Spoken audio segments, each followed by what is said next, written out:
नमस्कार दोस्तों। बसपा सुप्रीमो मायावती लगातार बैठक पर बैठक कर रही हैं और इस बार उन्होंने मुस्लिमों को साधने के लिए जबरदस्त रणनीति तैयार कर ली है। रणनीति पर बात करेंगे, लेकिन इसी बीच जानकारी ये भी है कि इस बैठक में उन्होंने एसआईआर को लेकर के बात कही है और एसआईआर पर तैयारी करने का भी जो आदेश है वो अपने नेताओं और कार्यकर्ताओं को दे दिया है। इस वक्त हमारे साथ हमारे सहयोगी आकिब जुड़े हुए हैं, उनसे हम समझेंगे। आकिब, ये जानकारी सामने आई कि जब मायावती ने बैठक की उस दौरान एसआईआर पर बात की और इसको लेकर एक पीला लिफाफा भी अपने नेताओं को सौंपा था। तो क्या कुछ इसके बारे में ज्यादा डिटेल है? जी, अवंतिका, आपने देखा कि मायावती लगातार बैठकें कर रही हैं और एसआईआर जब से लागू हुआ है उत्तर प्रदेश में, तब से तमाम पार्टियां, विपक्षी पार्टियां जो हैं, वो अपने नेताओं को दिशा निर्देश जारी कर रही हैं कि आप घर-घर जाइए और वोटों को जोड़िए और जिन जी। जिन जिन वोटर्स के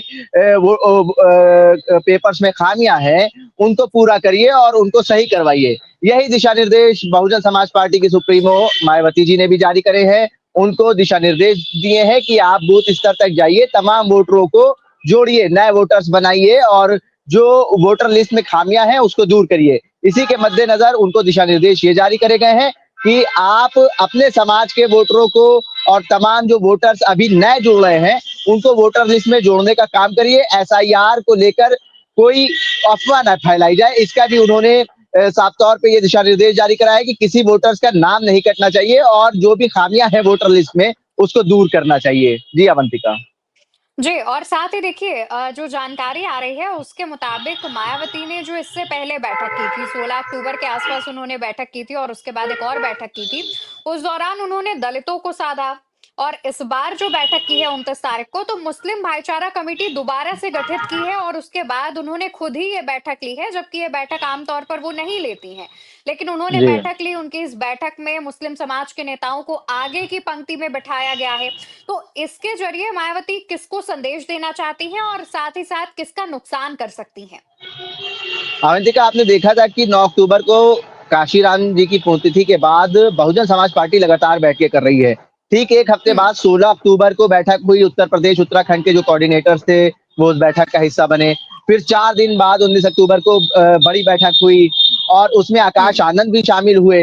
वो देश भर से हुँ। जो तमाम कोऑर्डिनेटर्स थे, वो आए थे उत्तराखंड, उत्तर प्रदेश के कोऑर्डिनेटर्स को छोड़कर।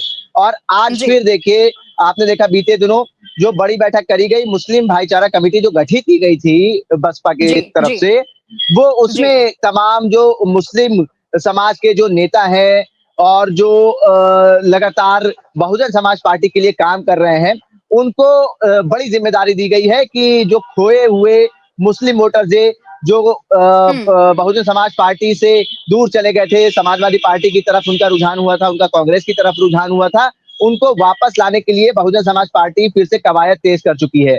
आपको याद होगा हुँ। 2007 के दौर पे 2007 और 2012 तक मुसलमान बहुजन समाज पार्टी के साथ थे, लेकिन तमाम जी। ऐसी चीजें सामने आई कि तमाम वोटर्स जो थे बहुजन समाज पार्टी के, मुस्लिम समाज के, वो उनसे दूर हो गए थे। फिर इस बीच देखा गया तमाम ऐसी घटनाएं आई, मायावती ने चुप्पी साधी रही, उसके बाद भी मुसलमानों के अंदर काफी नाराजगी थी, लेकिन एक बार फिर से मायावती एक्टिव हुई हैं। वो जानती हैं कि पिछड़े दलित और जो समाज के लोग हैं वो हमारे साथ हैं, मुस्लिम समाज के जो लोग हैं वो हमारे साथ आएंगे तो हमारी सरकार बन जाएगी। तो तमाम विपक्षी पार्टियां जो हैं वो मुस्लिम वोटर्स के ऊपर कंसंट्रेट कर रही हैं और मुस्लिम समाज के वोटर्स को कहीं ना कहीं अपने झोली में, अपने पाले में लाने की कोशिशें कर रही हैं। वो जानते हैं कि मुस्लिम वोटर जो है वो गेम चेंजर साबित हो सकते हैं। जी, अवंतिका। बिल्कुल। और आकिब, साथ ही जानकारी जो आ रही है, देखिए जितने भी वरिष्ठ पत्रकार हैं उनका कहना यह है कि मायावती जो है वो समाजवादी पार्टी हो या फिर भाजपा हो, दोनों को ही नुकसान पहुंचा सकती हैं। ऐसे में देखिए भाजपा के साथ क्या सीन है कि वक्फ बिल को लेकर के लगातार मुस्लिम समाज के लोग नाराज चल रहे हैं, दूसरी तरफ एसआईआर में ज्यादा से ज्यादा मुस्लिम समाज के लोगों का नाम काटा जा रहा है, जैसे हमने बिहार में देखा। तो इसकी जी। नाराजगी के बीच बसपा की ये बैठक होना, दूसरी तरफ दलित समाज को साधने के लिए बैठक होना, तो क्या वाकई समाजवादी पार्टी और भारतीय जनता पार्टी को दिखाने के लिए, अपनी ताकत दिखाने के लिए बहन जी लगातार ये बैठकें कर रही हैं और अपने नेताओं को निर्देश दे रही हैं? बैठकों का दौर रैली के बाद शुरू हुआ और रैली में जो जी। भीड़ थी, उसको देख के तमाम जो पार्टियां हैं वो समझ गई थी कि इस बार Bahujan Samaj party full flash comeback कर रही है और इसको इग्नोर करना हुँ। सही नहीं होगा। इसको नजरअंदाज हुँ। करना एक बहुत बड़ी भूल साबित हो सकती है। बहन दी ने हुँ, अपने पूरे दमखम के साथ कमबैक करा और आपने देखा कि लाखों का मजमा उस रैली में शामिल हुआ और उसके बाद लगातार मायावती की ये बैठ के कहीं न कहीं विपक्षी पार्टियों की सोच पे एक बहुत बड़ा प्रभाव डाल रही होंगी कि मायावती फुल फ्लैश कमबैक कर रही हैं, मायावती फिर से वापस आ रही हैं, जो उनके वोटर्स थे वो वापस जी, आ जाएँगे। तो कहीं न कहीं समाजवादी पार्टी को भी नुकसान होगा और भारतीय जनता पार्टी को ज़्यादा नुकसान होगा। जो पिछड़े वोट गए थे भारतीय जनता पार्टी की तरफ, वो वापस आ जाएँगे और जो दलित वोट्स गए थे, दलित समाज के जो वोटर्स थे, वो उनकी तरफ गए थे, वो वापस आ जाएँगे। हालाँकि अखिलेश यादव पीडीए के फ़ॉर्मूले पे चल रहे हैं और पीडीए का फ़ॉर्मूला 2024 में कारगर रहा समाजवादी पार्टी के लिए और अखिलेश यादव पूरे कॉन्फिडेंट हैं कि पीडीए समाज एक साथ है, पीडीए परिवार हमारा सहयोग करेगा और हमारी सरकार बनाने में बहुत हुँ, मददगार साबित होगा। हालाँकि अखिलेश यादव ये कन्फर्म कर चुके हैं कि 2027 में समाजवादी पार्टी की सरकार बन रही है। लेकिन ये कहीं न कहीं बहुजन समाज पार्टी को इग्नोर करना, बहुजन समाज पार्टी को हल्के में लेना, ये भारतीय जनता पार्टी के लिए और समाजवादी पार्टी दोनों के लिए बहुत हानिकारक साबित हो सकता है। क्योंकि बहुजन समाज पार्टी उस दौर में वापस आ रही है, जो 2007 से पहले का दौर था। आपने देखा था उस दौरान लगातार मायावती बैठकें करती थी, इस बीच बैठकें भी कम हो गई 2012 के बाद से आपने देखा। लेकिन वो दौर याद करा जी, जा रहा है और फिर से वो वोटर्स जो दूसरी पार्टियों में चले गए थे, वो कार्यकर्ता जो दूसरी पार्टियों में चले गए थे तमाम, वो लौट के अब वापस आ रहे हैं बहुजन समाज पार्टी की ओर। हाँ, ये हुँ, कहना गलत नहीं होगा कि जिस तरीके से समाजवादी पार्टी काम कर रही है, वो ये साबित कर चुकी है, वो ये 2024 लोकसभा चुनाव में कि पीडीए समाज के जो लोग हैं, पिछड़ा, दलित और अल्पसंख्यक, वो समाजवादी पार्टी के साथ हैं।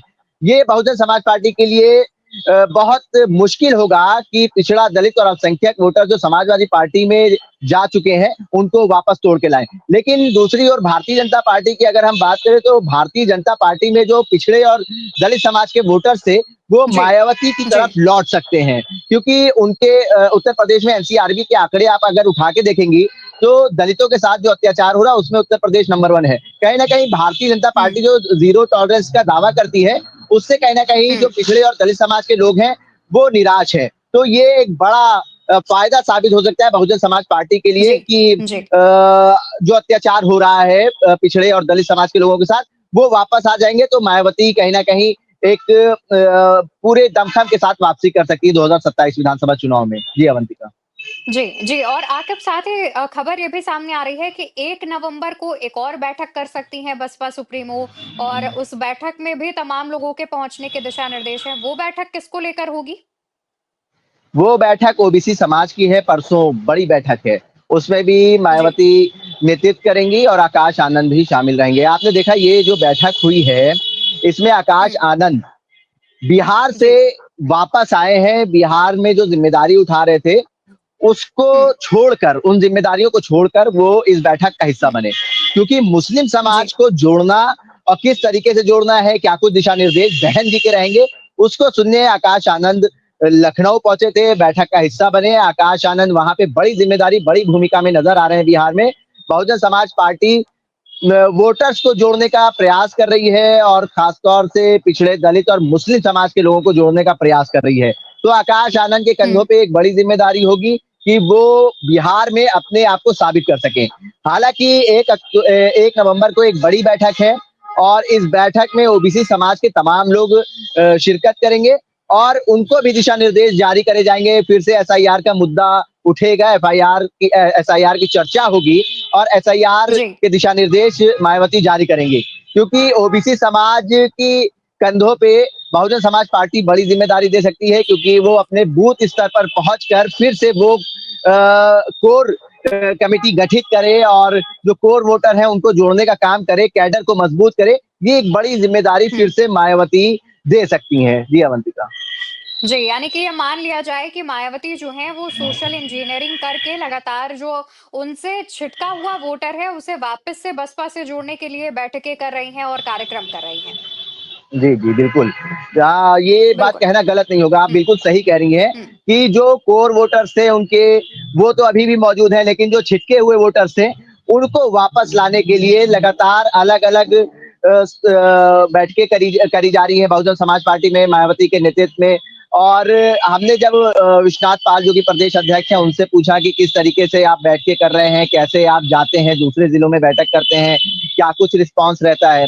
तो उनका भी कहना था देखिए हम लगातार पश्चिमी उत्तर प्रदेश और पूर्वांचल हालाँकि अभी जब हमने बात करी थी वो बाराबंकी जाने वाले थे, बाराबंकी में वो बैठक करके और दूसरे दिन मीटिंग का हिस्सा बनने वाले थे।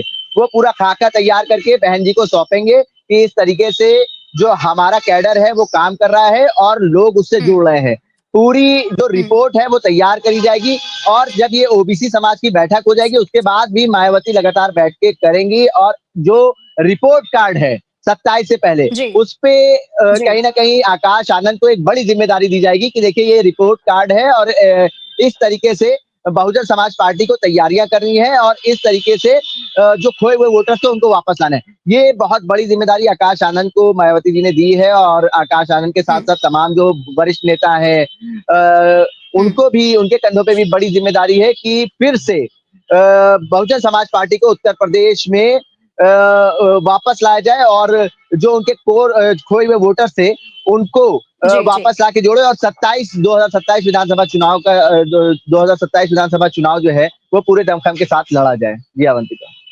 बिल्कुल, बिल्कुल। बहुत शुक्रिया आकिब आपने जो तमाम जानकारी और जी। डिटेल्स हमारे साथ साझा की हैं। तो दोस्तों एक बात तो साफ़ हो गई है कि आने वाले समय में बसपा सुप्रीमो मायावती जो हैं वो बसपा का ज़ोरदार कमबैक कराना चाहती हैं और यही वजह है कि एक के बाद एक ताबड़तोड़ बैठकें हो रही हैं, कार्यक्रम किए जा रहे हैं और सोशल इंजीनियरिंग के माध्यम से जो बिछड़ा हुआ बसपा से वोट बैंक है उसे वापस से जोड़ने की जो कवायद है वो शुरू हो चुकी है और मायावती के बाद ये जो ज़िम्मेदारियाँ हैं वो आकाश आनंद भी सँभाल रहे हैं। इसी वजह से तमाम बैठकों में आकाश आनंद भी बिहार से वापस लखनऊ आते हैं, बैठकों का हिस्सा बनते हैं और वापस से अपनी ज़िम्मेदारियाँ सँभालने पहुँच जाते हैं।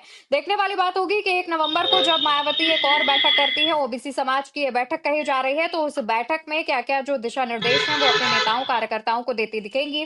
तब तक के लिए आप ऐसे ही भारत एक सोच देखते रहिए, तमाम खबरें आपके पास समय के साथ पहुँचती रहेंगी। नमस्कार।